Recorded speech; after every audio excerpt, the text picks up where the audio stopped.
আমি একবার দেখতে চাই যে এই ঘটনাটা কেমন করে ঘটলো।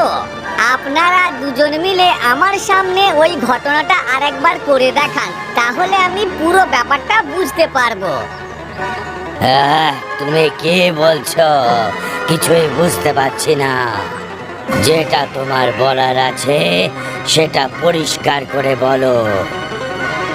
মানে আমি বলতে চাইছি যে আপনি আর একবার ওই খাঁচার ভিতরে ঢুকুন, আর আপনি খাঁচা থেকে একটু দূরে গিয়ে দাঁড়ান, ঠিক যেখান থেকে আপনি খাঁচার ভিতরে সিংহটাকে দেখেছিলেন। ঠিক আছে।